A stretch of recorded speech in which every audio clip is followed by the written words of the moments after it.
There is a new contender for the NXT title, potentially.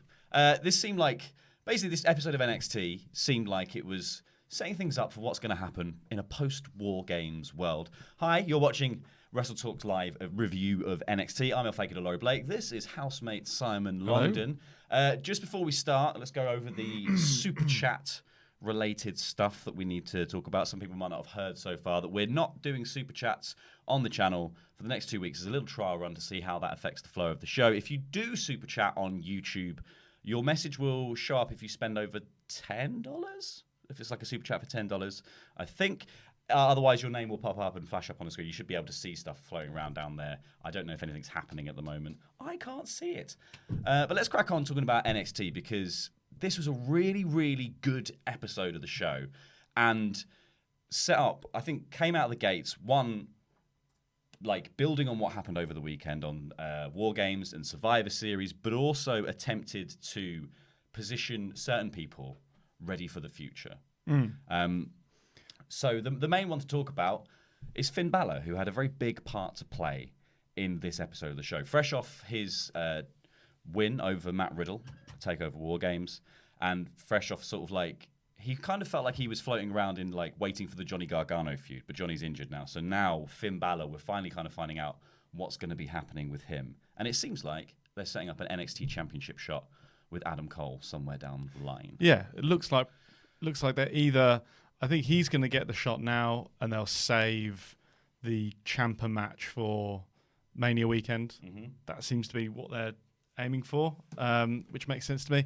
Yeah, overall, the show kind of did sort of, I think in some points, kind of stretched that a little bit too far with who to pick as challenger, and in other cases, kind of shot the shot a bit early. Which, when we talk about the build towards Wargames, one thing you could say about that build was that it all felt like they had one week too many, and it kind of all went a bit sort of ready. Yeah. And I think some of the stuff they did in this show, particularly the main event, kind of, I think, may have done that same thing again, where it sort of happened very, very quickly. We've not really had a moment to kind of reset. It's just bang, straight on, which is a good thing in some ways, but in other ways, I think, I'm not sure necessarily whether this was perhaps a little too soon to start this straight away. I would argue that this is, I think, positioning Finn Balor in a first ever match with Tommaso Ciampa, which is what happened on the show, with no build, as the main event with no build. However, it's a way of maintaining momentum. Exactly, coming off they won in the ratings last week against AEW. They're going to hopefully get the big sort of post Survivor Series boost as well. We'll find out later whether or not that happened. And then putting in like a recognizable star, but who is an NXT star in that sort of main event role, is a very good idea. So that kind of meant that most of the show on the men's roster side of things was built around this angle. The show opens with Josiah Williams of Wrestle and Flow, who accompanied Adam Cole to the ring at one of the takeovers. He said, after War, we went to Survivor Series and beat the brakes off Raw and SmackDown, and now it's time to celebrate because we are NXT. And then he goes down to the ring, rapping a song about NXT and how great it is, while all the superstars run down and they're dancing around the ring and chanting NXT with the crowd. It was kind of a goofy segment, but I really enjoyed it. Yeah, I wasn't crazy about it, only because I just don't think, in this day and age, I don't know, it just doesn't seem to make much sense to me that any wrestler would have, like, in kayfabe, brand loyalty like that. It's just very difficult it's just not a thing that really gets me going. I know it's not really a massive deal, but yeah, for me, that kind of stuff just felt a bit goofy. I feel like it felt very Raw SmackDown. I enjoyed it, but I feel like NXT, it was more probably for the people at Full Sail to be like, we're NXT United, we're a little club of people. And I just think it's so hard to be in any group of superstars round the ring and not look like a bit of a geek.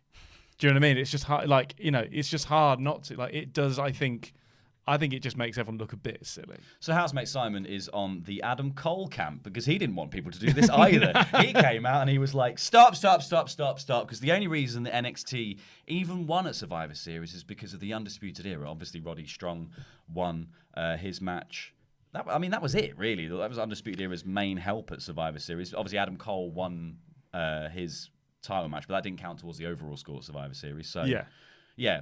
Really, it was actually a bit of a stretch. It said as much about the rushed and nonsensical nature of the point system of Survivor Series than it did about anything else. They won by 2 clear points as well. So it's like Roddy's win didn't actually even count. It didn't matter. The points thing is, I never even tried to engage with it. No, it made absolutely no sense to me whatsoever. Well, so he basically says that over the weekend, the Undisputed Era fellas dominated, and they are the Iron Men of NXT. While this was happening, Tommaso Ciampa, Keith Lee, Matt Riddle, and Dominik Dijakovic had made their way into the ring and was sort of standing there facing off. So they're being sort of positioned, I think, as NXT's response to the Undisputed Era. They're a loose faction. The NXT 4 T-shirts. Are they for life? Yeah. Were they a new edition? I've not seen those before. Well, I don't know. Matt Riddle, and one of the other guys was they were like black and white NXT logo, and it just had the number 4 underneath it. I don't know. Maybe. I don't know whether that's I don't know if that's a for thing. NXT's own Survivor Series. Well, Ciampa cuts off Cole here and he says, "Wow, 4 boys who had their asses whooped at Wargames. You sure do seem confident." He says, "Wargames was the beginning of the end for the Undisputed Era. The collapse continues tonight when Keith Lee and Dijakovic are having their match for the tag team titles, which was promoted ahead of the show." He said, "Roddy, I'm sure your days are numbered." And he's then addressed Goldie rather than Adam Cole, like saying, "Goldie, I told you had to wait because Daddy's going to war. Well, war's over and Daddy's home." And then he said, "Adam Cole, I don't see anyone from the Undisputed Era standing in my way." And then Finn Balor's music hits. He walks out onto the ramp where the Undisputed Era are standing. They part ways, letting him move through. He moves right in between them and says, "Looks like I'm standing in your way." Nice. And then he kept... So it was kind of a subtle positioning of Finn Balor on the side of Undisputed Era here. And this is a bit an part ongoing of the storyline thing, that played out throughout the night, that it's kind of been a mystery, I guess, overall, whether Finn Balor will side with the Undisputed Era so far in NXT, because he's kind of helped them out inadvertently or possibly not. Yeah, they've had sort of... They've accidentally had some minor shared goals so far. But they've had no real clear point at which they should absolutely band together yet, which I think is great. I love the idea that it's just bubbling away underneath. That maybe and also in a very heelish way. It's not like they're going to suddenly become friends. No, it's just they've maybe got these self-serving. Yeah, they've got these self-serving shared objectives, and it's just more a case of how. It's more of a question of like the Undisputed Era sort of asking the question of Finn Balor: how corrupt are you willing to become?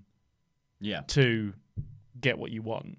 But just remember, what you want ultimately is what we've got, and you can't have it. It's that weird, it's a really cool story that that's just kind of a B thread that's just kind of going along underneath. I really like it. He's seemingly pretty darn interested in getting what he wants, because here he says, "I'm standing in your way," and Tommaso Ciampa says, "Well then, you and me, why don't we do this?" And this gets massive yes chants at Full Sail. I thought this was a really cool little moment. It was like a tantalizing proposition to start the show with. It's like, "Oh, by the way, here's a match that you're going to get in the first. We've announced this in the first 5 minutes." Surely, if you were a viewer and you heard that was you weren't watching live and you heard that was happening, you'd be like, "Maybe I'll switch over. Maybe I'll watch that match." Well, there's that. I think the instinct is, and I've never been a professional wrestling booker, but your instinct normally there is that you immediately go next week, and then. Then you do more stuff in the show to build to it. I don't know whether it was a good idea or not. I think, generally speaking, when you've got a much longer period between pay-per-views, they've got till February now. Yeah, it is generally speaking better. It's a strength of NXT that they are really capable of stringing along stories in a way that still feels satisfying. So, for example, like if they had said if they said that's going to happen next week, don't announce it in the ring so you get the bad reaction. Just let it happen quietly. But then bring that Killian Dane Pete Dunne match forward to still get a big pop match. It feels relevant, considering it feels like the kind of thing that feels like a Raw after WrestleMania kind of match you'd have, a sort of slight retread of something that just happened before. but it would still be really exciting. Mm-hmm. And I don't think the crowd would be disappointed by that. So I do think this was a slightly odd decision, although the result was obviously it was a great match. I think it was to get in the first 5 minutes. Here's something that's going to happen at the end of the show. You need to stay tuned. Yes. Don't flick away. And I think it worked because they did this weird. It's a weird thing they currently do on NXT where they've clearly booked a match and it's clearly going to happen, and they don't announce it when it's being like talked about in the ring. They announce it later on. So here, Keith Lee cuts across and he goes like, "I'm sure this match is going to be booked, and Tommaso Ciampa is going to defeat you, but let's not dilly-dally anymore. Let's have Fish and O'Reilly in the ring because it's basking season." Yeah. And that kicks off the tag match, which we'll go through in a bit when we go through the sort of the rest of the show. But let's jump ahead to the main event of the show and kind of the fallout of that, because it is announced later on during the show. I think just in the middle of a match. Just in the middle of the tag match, it's just a ticker on the bottom. William Regal has now made this official. It's like he could have just come out and done that. Like he's like texting it in. It's like it's a teletext, phonophone. He's basically like the when the Raw GM was a laptop. So the match between Finn Balor and Tommaso Ciampa, I thought was really, really good and really fun. It started out quite intense, quite slow. Most of it was built around a headlock that Finn Balor just wouldn't let go of. I've got you. Then Ciampa runs wild, dumps Finn over the ropes, trips him on the apron, knee strikes him off the apron, and then hits one in the ring. So Ciampa starts being in control. He takes off his knee pad and he goes for the running knee while Balor's down in the corner. But this is when Balor fires back, hits a sling blade, dumps Ciampa to the outside. He hits Ciampa with the same shotgun drop kick that he hit Johnny Gargano with, which is how Johnny got written off TV and injured, by knocking him through the barricade into the crowd. Ciampa doesn't go quite as far, but it looks absolutely brutal and really painful. And then he picks him up and goes for the 1916 on the ramp. However, Ciampa counters it and goes for the air raid crash onto the slightly more padded bit near the ramp. Subtly more padded. Yeah, so it was, and I thought that was a really cool little moment. It was a good little callback. It made the drama in the match feel a bit more emotional than it's just like, it was kind of obvious, I think, that these two were going to go for the title. Like Finn Balor hasn't really chucked his hat in the ring, like obviously until right in this second where he walks out and kind of comes out for Adam Cole, because he seemed preoccupied by the Johnny Gargano thing and then the Matt Riddle build. Yeah. So now he's back on the sort of track of like, I'm going for the NXT title.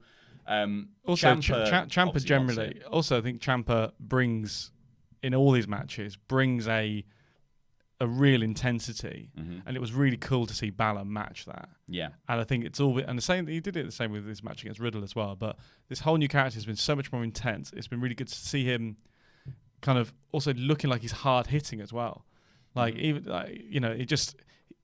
I felt like funny looking back now, you really do sort of get the sense that his heart wasn't necessarily in it for that last little Raw run, and now he's just like firing on all cylinders. Yeah, and also because this is I'm not even necessarily I'm not a massive Balor guy. No, but I thought this match was fantastic. I thought the intensity was great, and that moment particularly, that callback, like it felt like a pay-per-view match. Yeah, really, and it was sort of scripted like a pay-per-view match as well. Yeah. It was really good. Speaking of pay-per-views, there's a little call back to NXT Takeover Wargames when Ciampa hits Project Ciampa in the ring. Finn kicks out really close at 2, then hits a double stomp, the John Woo drop kick. Balor goes up looking for the coup de grace, gets cut off and takes an air raid crash from the second rope. So kind of a call back to the finish of the Wargames match there. And then that's when Ciampa says, "This is for Johnny," and goes for the fairy tale ending. But at this moment, Adam Cole runs down, distracts. He gets knocked off the apron by Ciampa. Balor grabs the belt here. The official takes it off him, and they have a bit of a tussle, and it drops to the floor. And then Balor does sort of, it's like a reverse DDT, but he does that, yeah. I think it was called a swap drop. But it lands on the belt. And there's this moment where Finn's like, "Oh, did I just get disqualified?" Yeah. And the referee, can't remember her surname, Jess is her first name. She looks at him and she's sort of like, "I think that's fine. That's fine." Yeah, Pins Ciampa. It's a really close too. I thought it was a really good moment. And also the delay of the conversation sells the kick out as well. Yeah. Do you know what I mean? If he'd just gone straight in, it would have kind of been almost a bit silly. But that delay, like, it was just a really clever bit of sort of schmozzing of a fake finish. And playing a crowd, really. Yeah. I think that's the thing is, like, to me, I was like, oh, that's the finish. And then it wasn't. And then there was this just beat longer where she takes the belt away, she goes to put it back, and that's when Ciampa sort of leans out of the ring and takes an enziguri from Cole, turns back around, Finn Balor hits the 1916, 1, 2, 3, Finn Balor's the winner. Then we get this moment where Cole and Balor are both in the ring. They have a little smile to each other. They stand over the down Tommaso Ciampa, clearly happy with their work. Cole does the Undisputed Era pose. Balor, interestingly, takes one step in front of him and does his finger guns at Ciampa. And there's this moment where it just felt so... I was just, is he going to do the hand gesture? And everyone was sort of like, is he Undisputed Era? Is that what this is about? Cole is playing it up beautifully. He's like, I am obviously a mastermind. I'm a genius. I've got this guy on my side. It's brilliant. Pats him on the back. And as soon as he pats him on the back, Balor just goes, Pele kick. Yeah. People need to stop thinking that Balor isn't going to Pele kick them. Because he keeps doing it. Yeah. And it's... Don't let him get in front of you. No, if he stands in front of you, he's going to kick you in the face. Or step back. Take one step, because he doesn't. He's not looking. I thought this was great. I mean, I'm not particularly keen for Balor to join the Undisputed Era. I think the Undisputed Era, if they're going to add anyone, should add a woman or muscle. Yeah. That's what they need. They don't need Finn Balor. Finn Balor needs to be the lone wolf for a while. I'm happy with that. But I like the way they're sort of teasing that. I like the way that if for Undisputed Era, they're thinking it's just like, this is just like a free agent acquisition. You know, I think it's like their attitude to it, I think, is quite interesting. So, I guess the finale here, when I think after that initial reveal of Finn Balor coming out and challenging Cole, like saying to Cole, I want the NXT title, in that his return to NXT. And then it all went into the Johnny Gargano program. It was all sort of him inadvertently helping out the Undisputed Era in a lot of instances because he was attacking Riddle to build to that match as well. So then we end up in a situation now where it feels like this could be the definitive moment that says, no, Finn Balor has no interest in the Undisputed Era or being a member of the Undisputed Era. He just wants the championship now. So do you think it will be Tommaso Ciampa and Adam Cole at Mania weekend, or like Mania season takeover, because it probably won't be, I guess it's not at Mania weekend anymore. Or do you think it will be Balor, Ciampa, and Cole? Or do you think that'll be at Portland? If I had, my instinct is that the Balor feud is what takes us through for a while, and we're still ultimately, and that keeps Balor busy for the eventual Gargano thing. We're ultimately leading to Ciampa versus Cole. At the big takeover. That's what I think is going to happen. If the Gargano thing doesn't take off at the right time, maybe they'll switch that and make it triple threat. But I still feel like that's the sort of lily pads that they're jumping across now. This is it's obviously more than that, but it's ultimately the holding feud for both, kind of all of them. Yeah. Until Johnny gets back, and then they go off and do. I would love to see all three of them have a triple threat match for the title. I think that would be a really interesting dynamic to play into, and then you build to the singles match between Cole and Ciampa. I think the problem with that though is that you've kind of seen it. I think you want to hold that up. I think that also I don't want to see the main belt get defended in triple threats. No. So would you be happy to see Adam Cole versus Finn Balor? And do you think it would be momentum breaking for Balor for him to lose the title? For him to lose the match? For him to not win the title, yeah. No, because there's so many ways that you can do that, especially with Undisputed Era. The other swerve could be a very Bullet Club-esque, Balor wins, and then they do the guns and kick Cole out. Yeah. They've dead got for a third time. Yeah, died again. But I don't think they're going to. I think there's lots of ways you can creatively protect Balor between now and then.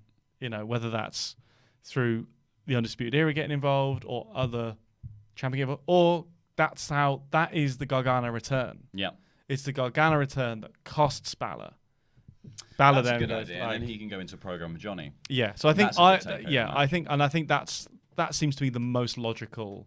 So they basically have to now tread water until Johnny's back. Johnny is the thing that ruins Balor's title hopes. That gets Balor out of the way. Ciampa comes in. Off we go. So that was the end of the NXT episode with Balor standing tall, seemingly the next in line for an NXT title opportunity. If Ciampa, after pinning Adam Cole at Wargames, was sort of at the top of the list, I think Balor's now leapfrogged him. So let's go back and go all the way through the show from start to end and say what we thought, because it was actually a really, really good episode. So over with a Wargames recap package with a bit of Pat McAfee. In his shorts. Pat McAfee. Actually, but doing bits. I liked it. I thought when I saw him on the pre-show on Saturday night, I was like, no, I don't like him. But they found the moment of like, oh, this was really good. That fired up promo he did on the night was really, really good. Yeah, it's funny. He's one of these media personalities who, like his thing when he does like the NFL or whatever is that he's like the wacky funny guy who you never guess what Pat McAfee's going to say next. That's kind of his thing. When he's given his own little context to do that in, I think he works really well. With all of these guys they brought in, Sam Roberts is the same. They've all thrived in their own context, and then you stick them in a suit and tell them to say this, that, and the other, and suddenly it doesn't work so well. Yeah. So I do think. So I think you're right. Yeah, when he does his own thing, he's fine. But I think when you go, right, here's the running order, you've got 30 seconds to tell us what's coming up. Suddenly it's like, oh no, this is just a presenter job. Yeah. This is a different thing now. Yeah, I'm not a personality anymore. Yeah. We then got Josiah Williams introducing everyone from NXT. They ran down to the ring, did their little dances. Undisputed Era comes out. Ciampa says, meh, meh, meh. Balor comes out, blah, blah, blah, blah, blah. Keith Lee says, it's basking season. And then the tag match just starts. And this was such an awesome, really fun tag match. And incredible because there was a legitimate injury in the middle of it. Yeah, apparently he's fine. It's just he just kind of got his jolt something. Yeah. I think they said he basically sounds like he's got a concussion. Yeah. So within the opening seconds of the match, Lee immediately does his leapfrog, drop down, shoulder tackle, and he gorilla presses Bobby Fish, and he takes him to the ropes, chucks him onto Kyle O'Reilly. Fish lands hard. Well, it's all because I think they were just never quite balanced. When he picks him up, they sort of fumble a bit already. And then as he goes to throw him, Fish isn't actually holding onto anything. So Fish never has that purchase to balance himself and flatten himself out. So I think as he comes down, because his arms are free, as he gets launched, I think he tips. Well, that makes me wonder whether if it was a concussion, if he took a hit before that, and that's why because they had a bit of trouble getting him up into the gorilla press in the first place. So maybe that was it. Maybe he was already. I think it's more that he. They said so. It was sold on commentary as if he'd hurt his knee on the floor. Yeah, I think he was just out. I think from whatever reason, they were just slightly out of balance, and because he wasn't bracing himself, I think he just tipped. Yeah. As he went through the air, and he just landed awkwardly and got a stinger or got whatever he got. Yeah. I think that's what happened. So from that moment, it went straight into a break, and I find it really hard to concentrate in the picture-in-picture breaks on what's actually happening. It works because I end up watching the adverts. I end up watching the adverts, or just I know a lot about those weird almond things that keep getting advertised, or medicines where it's a 30-second advert and 30-second of warnings of things of the different ways it will kill you. Yeah, but you need other medicines for those things. Yeah.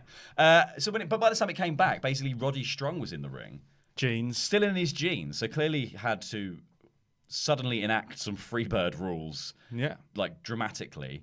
Ran down to the ring and was just in the match. However, I think they basically just played the match as if. Well, yeah, because they even did the high-low finish just with Roddy doing the knee, which I know they've done before anyway. But I mean, fair play to Roddy. Yeah. First of all, the sort of wherewithal. I guess it's just per chance they're all going to be around the room when they discuss the match. So, didn't miss a beat. The match didn't stop or slow down at all. It just fair play to them. I mean, that was, really just high level professional wrestling. and they put on a really, really fun match where, as you would imagine in a match against Keith Lee and Dijakovic, the story was these guys are a lot smaller and they have to work a lot harder to get these guys down. I do think though that I'm still not sold totally on the idea of Dijakovic and Keith Lee being a tag team, because the guys in NXT are a bit smaller, generally speaking, Undisputed Era particularly. And it's like, I mean, they're not that small. I mean, they're small compared to like Randy Orton. But like, they still have this sort of classic NXT like brawls and stuff where they seem pretty even. And it's more in kind of spots and moments that you get those like, we're going to really powder into this guy. That's gonna sell the strength of it. But actually, when you actually just watch the match in its normal in between sort of stages, they seem very evenly matched in a way that sort of, I do think they, and I don't want to get like crazy heat for this or anything, but like they do need to in those moments work a bit bigger. How dare compared to like just a little bit, just be a little bit, you know, like punches and stuff should take a little bit longer to do. There should be just a bit more of them just showing how much bigger and how much stronger they are. I think they did that here quite well. I think this match showed off the size differential and played into the power game of Keith Lee and Dijak, because there was moments, say like there was that moment where O'Reilly literally runs and jumps into Keith Lee and just bounces off. Keith doesn't even take a step back. That's what I mean. Like in the spots they do it. Yeah. I'm talking about in the in-between, in the moving between those spots, when it's just like punches, kicks, throwing around. When they're moving in between the spots, they're very evenly matched, and they punch at each other in a way that like it's like if the Undisputed Era were going at each other, it would look the same, if you know what I mean. Maybe in the early goings, I think they got it sort of together towards the end of this match, because it became about Roddy and Kyle attempting to chop down Dijak's knee first of all, and then they tried the same thing with Lee. It didn't necessarily work. The spots, however, I think were really, really fun. So there was one where Kyle jumps in and bounces off Lee. Lee then gets a wrist lock on Strong and lifts him up by one arm. And at the same point, Kyle runs into him again and still bounces off. And then he just tips Strong onto Kyle like, there you go. Like, all of this stuff was really, really fun. Dijak did time to fly, the tossing suplex onto Lee, who, like, they set it up with the Undisputed Era guys piled up, and Lee was like looking at the crowd and he went, "Time to fly!" And then Dijak just lobbed him. It was great. Which looked amazing. Lee got a hot tag, started to run wild. He went for the Spirit Bomb on Strong. O'Reilly saved. He tossed both over. That was when it was announced that Finn would take on Ciampa later. O'Reilly and Strong were on the outside. Lee went to jump on them. They moved, got chopped down. Big chop block on Lee. O'Reilly dived off the apron with a running knee strike, which was done in a match with the Viking Raiders, I believe, and knocked someone into the ring bell. It was done quite recently that they did sort of knocking somebody into the ring bell. And that's when, like, so they then put Lee back in the ring. Roddy goes for a big splash, but Lee moves out of the way. O'Reilly goes for a big dive, andLee just headbutts him out of the air. There was so much ridiculous fun in here. The choke bomb double. Yeah, like, it was an. What was it? Was it like an arm? Somehow lifted him into a power bomb, didn't it? Yeah. And got the choke slam on. Yeah, it was. Yeah, that was crazy. It was. The match was really entertaining, really, really fun. I mean, still, all these guys are working at such a high level. I'm really, and as much as I'm not crazy about Dijak and Keith Lee being a tag team. What I am glad about is Dijak getting this push time, because he's amazing too, and I just think he does the flipping senton off, like springboard flipping senton. I just think all these guys are working at a really high level at the minute, and it's just, and I think the good thing that NXT is doing at the minute is just kind of riding the wave as well. And this match had a crazy finish, and a legitimately crazy finish. So Dijak hits a choke bomb, choke slam on the Undisputed Era guys. And he sort of tweaks his knee on the way down and sells that for a second. As that's happening, Adam Cole is making his way down the ramp. Everyone starts going, "Oh, Adam Cole." And then the camera pans around and catches this amazing moment where Cole's walking down the ramp and Lee just appears out of nowhere like, "Surprise!" like the opening of A Quiet Place. Yeah. Just woof, and he flies into the obviously planted wrestlers in the crowd. But what an amazing, great spot. Brilliant. Like, all the people in the row behind were just like, oh my God. I was like studying the GIF, and there's a really subtle, it's just perfect timing by Cole, because he just has to do a little hop, like a tiny little hop, just to get himself into the air at just the right moment. And then momentum takes That's him. all Lee. Yeah. Like that is all Keith Lee just launching another human being that far. It's like in Breath of the Wild, the stasis thing. He's like, boom, when you build up the thing. You know I haven't played that. Why? Because some people might know what that is. Tell them. Yeah, well, we're talking to lots of people. It's not. We're probably not.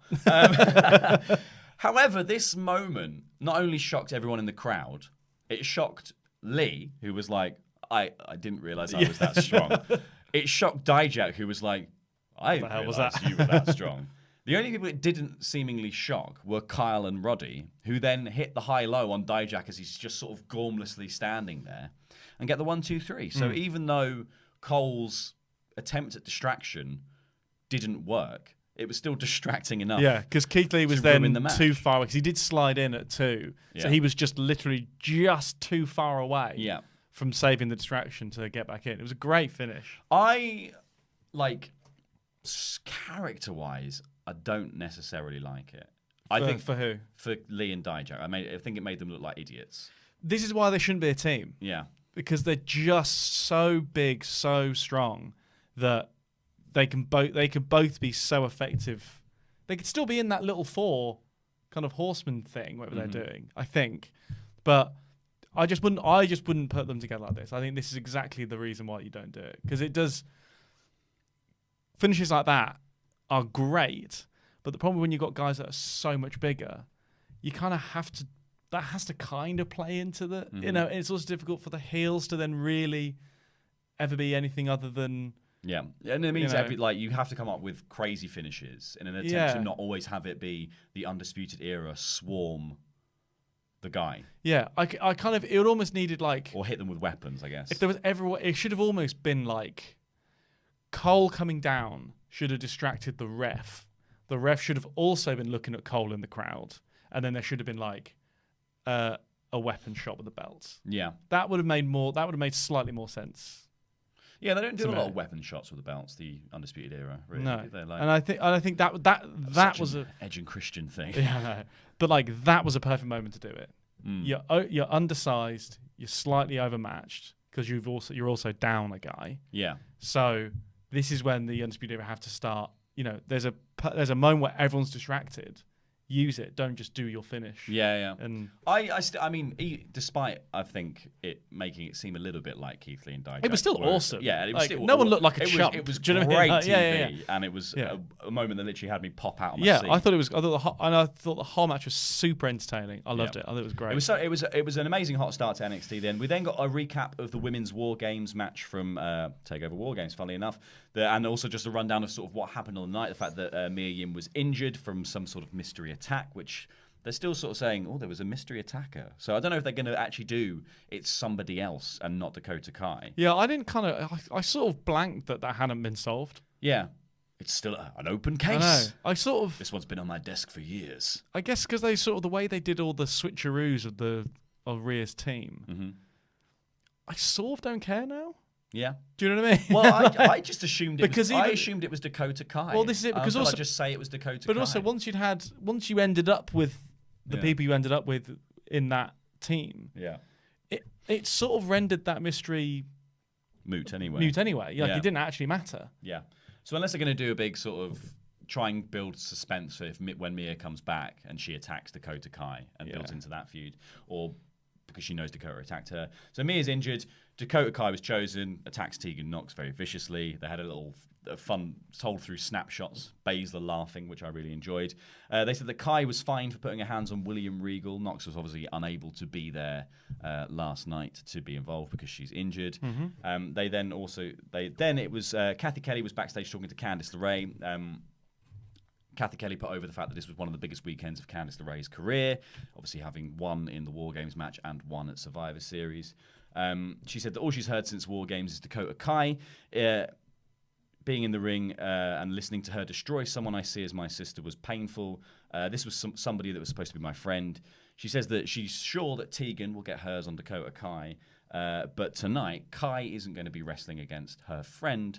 She's going to be wrestling against Tegan Nox's pissed off big sister. I liked this promo. I thought it was sort of like, it was a bit clunky when she was like, she's like my blood, but because they haven't interacted a hell of a lot. No, that was a little bit hammy, but I mean, a great babyface promo. Candice LeRae, the character, seemingly makes friends with people very quickly. Yeah, because we had this with Io Shirai. You're too trusting, Candice. That's the problem. So it was then announced that Candice LeRae will take on Kai later. We got a recap of Lio Rush versus Angel Garza, and also a recap of the Takeover kickoff show where Garza won his match, and then as he came back through the curtain, Lio slaps him. I like the fact that like backstage people were just going, "Don't do that, Lio." Oh yeah. It's like he's already done it and left. There's a lot of stuff off mic that gets caught in NXT, which is very funny every week. Like Bobby Fish again this week, just going, "You're not gonna do shit." We then saw Lio warming up and Akira Tozawa also warming up, ready for their match later in the night. Shane Thorne then made his entrance, and he was against Mansoor. So I guess there's another Saudi date coming up. Yeah, not overly convinced by Shane Thorne's sitting on the turnbuckle that takes him. It was all a bit like you had to really like. Yeah, it takes a really. It takes a while. Yeah, it's pretzel himself those old on immobile legs. Yeah. This was fine. This match. This was the sort of thing that they probably should have been doing with Mansoor before any of the Saudi dates, because if you want to give him big wins in his home country, maybe so the rest of the world cares, build him as a character. So I'm hoping that maybe this goes forward and they start to actually do something with him. Well, the thing is, though, ultimately, the thing he's always going to fight against, and it's a legitimate thing to fight against, is the fact that he is ultimately flying the flag for that bad thing nobody wants to talk about. Yeah. That's what he's been asked to do. And I like the fact that in his gimmick and in his gear and everything, that it's not there. I think that's very key for him to be successful, is that they can't mention that. But also, that is his thing. Yeah, oh yeah. So it's a very, They did mention that he won the I know they mentioned it, it, but like what I mean is like he will always be, for the longest time, he is essentially flying the flag for that bad thing. And I think that's something he will really struggle to overcome. Yeah, and it's not like he's getting a hostile reaction or anything, but I just think that's going to make everyone, me included, just a bit cold on him. He's also very white meat baby face already. Yeah. So that's already like not the most fashionable thing. I don't know. I think he's gonna have to be there a while. It's a shame as well because I think he's actually really good. He's got some really interesting moves. Yeah, he's a good wrestler. Does good up. But hey, there's loads of good wrestlers. There are loads. That's the problem. Yeah, he does a good little tornado headlock takedown thing in this match. He does a little roll up, standing moonsault, suicide dive that gets caught. I think this was the best spot in the match. He does a suicide dive that Shane Thorne catches, and then he does a big sort of side suplex outside, which looked brutal and really horrible. There was a lot of outside action. Yeah. I like Shane Thorne. He's good. Yeah, Shane Thorne is really good. Mansoor then knocked him out of the ring, did the suicide dive, chucked him in, hits this sort of slingshot neck breaker thing that he does that looks beautiful, and then picked up the win. I think this was just a positioning of Mansoor as a character on NXT. It was a match that happened. Hopefully he continues to turn up. We then got Candice LeRae versus Dakota Kai in an interesting little match, I thought. Dakota Kai with her new heel. She's got a new She's gone for the Io Shirai. Well, my jacket's not even on properly. Yeah, I can't wear my clothes now because I'm so bad. Ruffled hair. Yeah, but that's the thing, is that that's the symbol of a new heel is a haircut. And a jacket. Bayley got one, and Bayley's got a jacket as well. Balor. Yeah, Balor's got a jacket and a haircut. I liked Dakota Kai's heel. I thought it worked really well. I thought she played it really well. Yeah, I think she's quite interesting because it wasn't like it was positioned very differently to, because Candice was also there for the last big heel turn, but she really took a beating from Io Shirai, and I think here she was the more fired up party, whereas Dakota felt like she felt like a different character, which I think is very really positive about her heel turn, is like she did come out feeling more vicious, more ruthless. She had the knee brace. She comes out with Tegan Knox's knee brace, puts it over the ring post, so you're like, foreshadowing, that'll be used later. There were some really fun little spots where she sort of remixed some of the stuff she's been doing recently as well into new bits. So she does the sort of spin around on the apron and then kicks him in the face. Yeah, she did that a couple of times here, but one time she just did it to Candice in the corner. So Candice's head just spins around and hits the ring post, which was really fun. And after that, she then hung her over the bottom rope. That one I didn't like. And then just booted her in the face. Well, because Candice is holding on, obviously. Yeah, it's same with him. Same thing with like Sasha Banks. Wrestling science is different. Is it Sasha Banks? When they hold themselves up. And they just hold themselves and we wait for 10 minutes for you to stomp them on the chest. Like, I'm not a big fan of that. That's an Andrade move.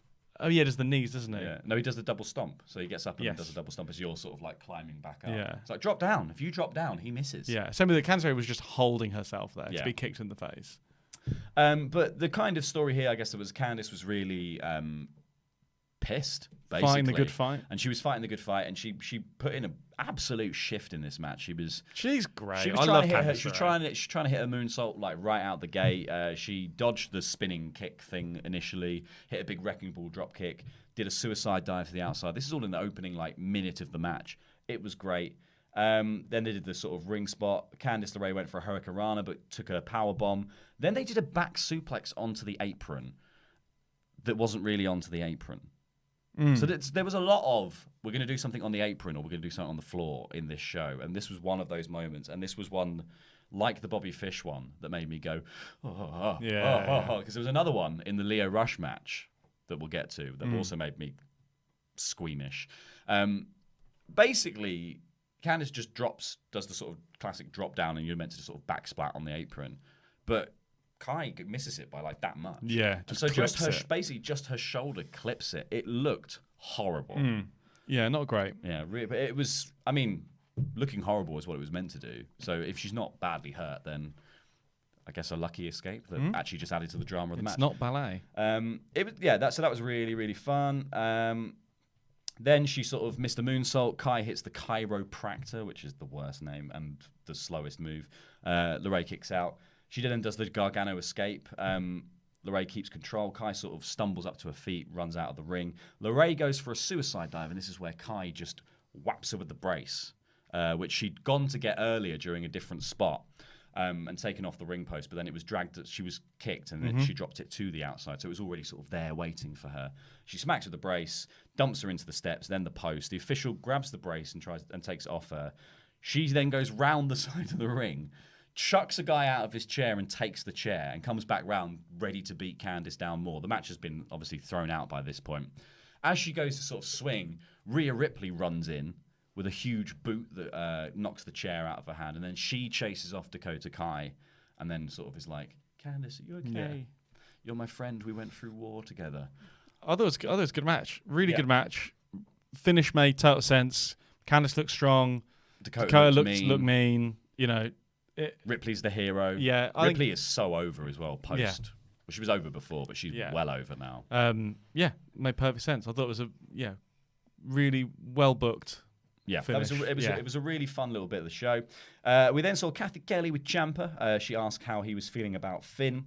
He said he can call himself the Demon, he can call himself the Prince. He's the longest reigning champ in NXT history, but I'm the guy who made this the A show. I'm the guy who made Goldie the most prestigious title in all of sports entertainment. I'm slightly worried that the mention of the Demon might foreshadow him coming out as the Demon at some point, which I obviously don't want to see again. But I don't think he will. I don't think he will either, but I think he might do face paint on a takeover somewhere down the lemine, but in more sort of a nod to the New Japan rather than like I'm doing the Demon again. Yeah.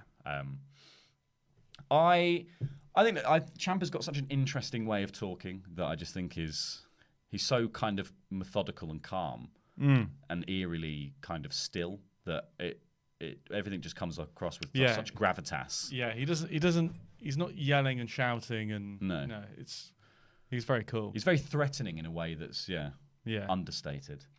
We then got a Cameron Grimes promo package where he was sort of mucking about by a river like Huckleberry Finn. Yeah, this was what it was. Jim. Jim. He says, I always wanted to be an NXT superstar. I scratched, I clawed, I pushed a couple of people down. I said a couple of things I shouldn't have said, and I'm going to continue to do that. How are we not going to talk about how I have the quickest victory in the company because I'm not a baby. I'm not a bro. But I'm 220 pounds, 6 foot, 26 years old, and I've been doing this all my life. It was actually a really good little promo. It was a great promo, but the context was dumb. Yeah. That's it was actually a great promo. But they've just 1990s him. I love and everything. gone, you're from the South, then you must be a hick. I love everything about him except the character. It's like he's really good. He's so good on the mic. Well, this is the he's dumb so thing. good in the ring. No, but this is what's dumber about it. It's not even a character. He's at no point in his character does he talk about coming from a swamp or farming or any of that stuff. But he's country strong. He just has an accent and wears a hat. That's it. Yeah, with the hat. So if you just if you filmed this podcast at a dairy farm, you would wonder why we would not. Why is this podcast not about dairy farming? Like, it's just they've just recontextualized a perfectly reasonable promo. I don't know why they're doing it, because it's not his character. I'm going to say he never talks about it, never mentions it. He's not called Mr. Farmer. It's so dumb. It's a weirdly un-NXT thing to do, to find a field to film that in. Well, that's why you don't give people crap hats. The hat was a gateway. This is the thing. I don't even mind the hat. You're wrong. I don't even mind the hat. Fundamentally wrong. Wrestlers of look where it's led us, Simon. No, this is the thing. He can have the hat and still not film it in a farm. Like, I don't understand what is the character. With his little roll-up long johns. And the banjo music in the back. It's like, you don't have to do that. No. You can give him the hat, call him country strong. He has got the accent, fine. But at no point is his character that. Like, Yeah. I just can't don't wait till get. he's painting a list of his enemies onto white fences. Yeah, I'm not a fan of that. No. But again, fan of him. Great promo, great worker, great talker. Like, we saw him at that Progress show. Yeah. His mic work, his heel mic work particularly, is really good. Yeah. Just don't know why. He's good at dabbing as well. Just don't know why. Yeah, he is. Yeah, I just don't know why they've done this stupid farm gimmick. Don't know, indeed. We then got another promo package, this time putting over Rhea Ripley and her achievements for Survivor Series week, making her feel like a big, massive deal, which she is. We then got Akira Tozawa versus Lio Rush. Tozawa comes out holding a Raw t-shirt, as if he's playing the heel or hoping to get back some sort of victory for the Red Brand. Weird. Even this win, Tozawa, wouldn't mean you won Survivor Series. You're still bottom of the pile. I loved this match. I thought it was so good. They worked so well together. Yeah. They started off with sort of both doing quickness and escapes. They both went for like low versions of their finishes. So Tozawa went for a big senton, and Leo goes for a on the floor frog splash, both missing. In those opening exchanges, what I really liked, what they did was when they were doing all the quick escapes and stuff. Often that is, obviously amazing to see people do that stuff, but can very quickly look like a choreographed dance. And what they did is, when they were doing all that stuff, is in the interchanges between those little sequences, they really stayed on top of each other and were still grappling, trying to grab an arm here, a headlock. Like, they were still like backing each other up. Like, it still felt like a fight, even though they were. I just thought that was brilliant work on their part, because so often those sequences, people are standing 5 feet away from each other doing handstands, and it's like, this is great, but there's this version of it where you're actually still scrapping. I thought it was really cool what they did. Yeah. So sort of one of the central themes of this match was German suplex, applied in various different forms throughout. So there was a bit like very early they teased doing a German suplex off the apron, which everyone was just like, this is insane. But it was Lio Rush doing it to Tozawa at one point. So he was like really low squatting and Tozawa was holding on. Then Lio, from the apron, did this sort of crazy flip. He basically did a sunset flip without doing the sunset flip bit of it. He just did a flip and then landed in a powerbomb position underneath Tozawa. Tozawa fights him off, stomps him down so he's sort of flat on the apron, and then just does a senton across him, like across his chest. That while was he was like pinned to the apron. That was an amazing bit. Yeah. Horrible looking. Absolutely horrible looking. Akira then hit the rolling senton off the apron. He hit this missile dropkick as well after that sent Rush rolling backwards all the way to his feet. And he did like a Ric Flair, and then a slump. It was like, I think Leo's selling is really, really Lio Rush good. is great. He funny. Ragdolls like nobody. Yeah, it's funny. Like, he's like Ricochet, actually. I think he makes simple moves look amazing. Yeah. Like Ricochet taking a Claymore and just turning inside out. Well, this is it. I think with Lio Rush's character on Raw, we basically forgot that he's an amazing worker, and I think giving him this position has just been a great way of just reigniting his career. Yeah, he's fantastic. It's where he's weirdly proving what he was saying all along. He was like, I could be a main event guy. if you gave me a Well, chance. let's not go that far. No, but like he was. So this was the main event of the first hour. I Yeah. guess this was the finale of hour 1 of NXT, and I think he's clearly proved that could be a show stealer in NXT. He's also rare amongst the cruiserweights they brought in who can really talk. Mm-hmm. They've not got loads of great talkers in that cruiserweight division. Yeah. So I think now what I would like to see now, I think, because he's having great matches every week, I'd like to see them now build that little pool of 3 or 4 contenders and start giving him some promo time to really build some of those feuds. I think more mic time for Leo would be great. I think it's the next evolution of. It's kind of they've proved their point. These matches make total sense on this card every week. Let's now start giving them a bit more build time. I think would be the next. And like some fresher faces, because obviously like I feel like Angel Garza is going to get his shot again. Yeah. So really, right now it's probably Grimes, Garza, Tozawa. Right. Well, it was Kalisto and Tozawa at Takeover, was it, or was it? Yeah, I think it was. Kalisto and Tozawa at Takeover. Oh no, at Survivor Series, because it counted as a win for NXT when Leo won. But yeah, I think that seems to me.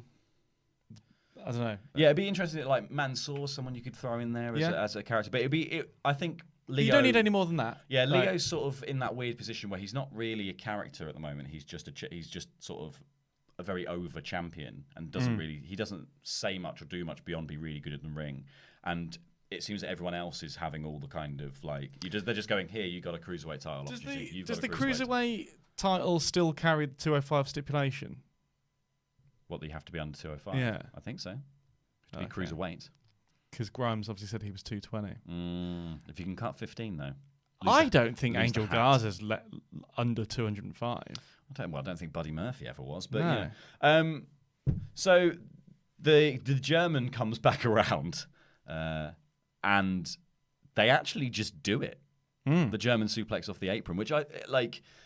It was nuts, this moment. Because they were fighting on the apron. Tozawa hits a pump kick, goes for the German once. Leo blocks it, fights off. Then Tozawa just slaps him and just goes, "Hey!" Yeah. Leo does a backflip, lands on the outside, sprawled. It's funny. I was thinking about that spot, and I was like, actually, it makes way more sense if you flip over. Yeah. First of all, that takes the momentum out of it, and it looks crazier, and you can sort of spot your landing and protect your. You're not going to hit your head. Yeah. Yeah. Especially we've seen people hit the head of that ramp a few times recently. So I thought it was a great spot. And it was unbelievable. I think it was most dangerous for Tozawa, who had to do a German he just had to flat back with a bridge and then go. Yeah, I think it's that kind of thing's like the perfect thing where it's like the spot. We've taken a dangerous spot, we've made it look more spectacular and safer at the same time. Mm-hmm. Perfect. Yep. Do more of that. Really fun. They then end up in the ring. Tozawa He goes for the come up, but gets caught in a German suplex. He then does the deadlift German suplex. Rush kicks out. There's a senton he does the big top rope senton, but lands on the knees, which looks super painful. There's a few kicks, and he does this is slightly before actually. That like Tozawa spat out his mouth guard after taking a few kicks, and then Leo goes to do the come up. But Tozawa's not there. So I don't know whether Tozawa actually got genuinely rocked or whether that was part of it. But Leo sort of bounced off the ropes and there was no one there. And he sort of then slumped down and was like, ooh. Oh, I don't know. Yeah, it was a bit of a weird little moment. Gum shields don't just fall out like that. Well, he spat it out. Oh, I see what you mean. But it was, I don't know whether he spat it out because he'd actually been like because they were putting over the idea that obviously the gum shield stops a knockout. But maybe Leo just went too quick. Yeah, I don't really know. That was a little bit of a stumble in what was otherwise a really, really good match. So it's the big splash onto the knees.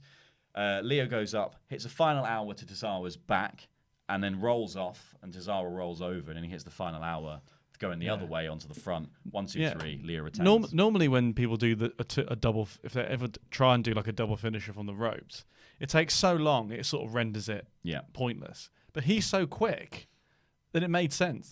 His finisher could almost be doing it twice. Yeah.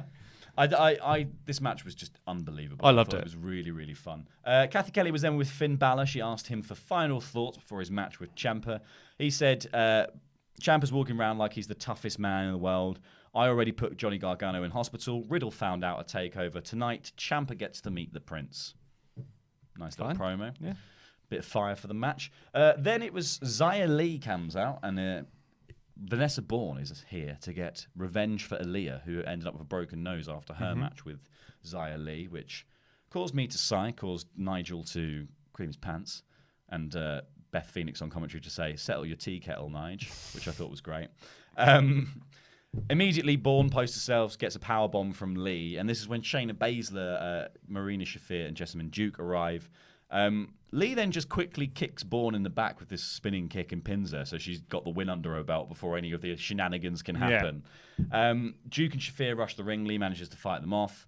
Then the numbers get her advantage of her, and she sort of ends up in a confrontation with Baszler. She gives Baszler a big kick, but Baszler knocks her down. Duke and Shafir hold her. Baszler comes in with a running knee. She gets the microphone after having kicked Lee out of the ring. And Baszler says, everybody's trying to take credit for what happened this past weekend, but the truth is nobody had a weekend like I had. I beat SmackDown Women's Champion Bayley and Raw Women's Champion Becky Lynch at the same time, which is true. But meanwhile, Duke and Shafir are both clapping, going, you are the best. You're the best. So they've been learning from the Undisputed Era school of thought. Yeah, school of just do stuff. Talking. Yeah. People start chanting Rhea Ripley, and Baszler tries to continue the promo, but she can't really get a word in edgeways because Ripley's music hits and she just strolls down to the ring, basically just does her whole entrance, and then walks to the ring really casually, like she's completely unintimidated. Rhea Ripley is amazing. I do think this was a slightly odd.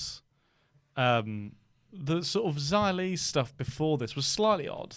I was kind of suddenly like, oh wait, hold on. So now Xia Li is talking like she's a contender all of a sudden. Like, that was a bit of a handbrake turn. Yeah. I was like, oh, so it was like we're really in the middle of a fantastic build to not just Rhea Ripley, but other female wrestlers that are really up on there in the contenders level. To suddenly now start throwing someone who's only had like 2 squashes in the last few weeks, I don't know. That was just a bit like, okay, hold on. I think it was a random choice because then you don't have to include her in that running. Yeah. So it was more like it's a statement sort of beatdown to someone who you don't then have to include in a storyline with Shayna Baszler, which just convolutes the whole thing. Yeah. So this was more just to be like, well, you're probably the only expendable person. Yeah, you kind of... beating down Vanessa Bourne isn't really dramatic. Xia Li's at least been booked dominantly, so beating her down kind of makes sense. Oh, no, it does, but it was just... there was this sort of suggestion at the start of it where it was kind of like... She was kind of putting her... Like, I'm going to be... And it was kind of like, you don't need to say that now. Yeah. Do you know what I mean? That was just like a weird... I guess the point is it's like Baszler needs to rebuild some of her... mystique. Her NXT bully heat, because she lost at Wargames with a massive advantage in the match as well. So like that kind of does tarnish her character, and I think makes people hotter for will make people hotter for the Rhea Ripley match if we start to rebuild Baszler as the dominant force in NXT and Ripley as like the opposing force. Yeah, I think I would have rather have seen like another match with someone from that team or something involving them that spilled out into the arena that Rhea Ripley could like. I'd almost rather see like the 3 of them just go and viciously beat up Candice LeRae for no reason. That spills out onto the ramp. Yeah, and then I don't know, something that, because that would have felt more vicious. Candice has got too much drama going on. That's too much drama. No, maybe she's not. And everyone else is a heel now. I think to just have this some reason involving Xia Li claiming some sort of pretension to the title sort of was suddenly a bit like, well, hold on, like this is not this feels a bit of a handbrake turn. I'd rather see them do something super vicious to someone from the other team than that. But it still worked. Yeah, it still worked. And I thought it led to a fun exchange between Rhea Ripley and Shayna Baszler. Ripley gets in the ring. The heels powder out. She says, where do you think you're running to? I came out here because I had something to say to you face to face. Baszler on her own then heads back to the ring and stands on the apron. She says, Shayna, I just wanted to say congratulations. You beat Bayley. You did beat Becky. But when you went face to face with me, I beat you. And you know what? I'm going to do it again. But next time it's going to be for the NXT Women's Championship. Yes, please. Yeah, I want to see this one-on-one match. I do too. A very lot. Yeah, many times. The great like Rhea Ripley and Shayna Baszler particularly, they just look so tough and mean, and they're so like hard hitting and Vish. I just think their chemistry will be ridiculous. I can't wait to see everyone's been doing the here's me 10 years ago and here's me now picture. That, but for like 2 years ago, Rhea Ripley, beginning of the Mae Young Classic, and her in 10 years' time when she's like battle scarred and like really deep on the mosh kid thing. Baszler then gets in the ring, gets in her face, and she says, Rhea, you might be the nightmare, but I'm the reality. And the reality is that you're going to be tapping or napping just like the rest of them. Then as she goes to leave, Rhea says, oh, well, if that's what you think, why don't you do it now? Yeah, you're not going to step back in the ring, are you? Because I'll drop you. Which I thought it was a bit of a flat ending. It wasn't quite a cool enough line. It sort of ended twice. Yeah. And it only needed to end once. But again, like, crowd were hot for it. It's a hot build to what is going to be an amazing takeover match. I think it's going to be amazing. No doubt. Can't wait. We then got a recap of the triple threat from Wargames and the news that Damien Priest apparently has 1 or 2 cracked ribs because he was shown backstage with a medical technician, doctor. Don't know why I said technician. No, not do I. With a doctor, a nurse, or some sort, saying that this was happening. But it was also announced that next week he's going to take on Killian Dane, even with the cracked ribs. Oh, sorry. I thought it was done Dane next week.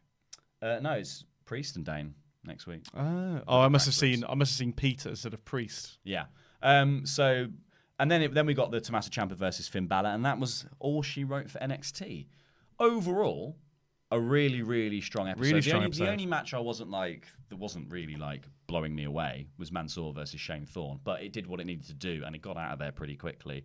And also it is, and I have also been the person who said, like, if you're going to use Mansoor for the Saudi Arabia stuff, make him a character, feature him on some shows at some point, do something with him. So at least they're doing something with him now, outside of only featuring him once a year or twice a year in Saudi Arabia. Yeah, but those shows still aren't canon. The only time he works is like a WrestleMania-sized event. Like, it's weird. Yeah, I'm not personally that sold on the whole Mansoor project personally, but that's just me. But the rest of the show, opening segment, amazing. Opening tag match, amazing. Candice LeRae, Dakota Kai, a lot of fun. Akira Tozawa, Leah Rush, wicked. That was probably match of the night for me. I think that was match of the night. Vanessa Bourne versus Xia Li. Fine. Led into a really cool angle, so it was, it was only. It stuck around as long as it needed to. That's the one I question about, only because it's sort of the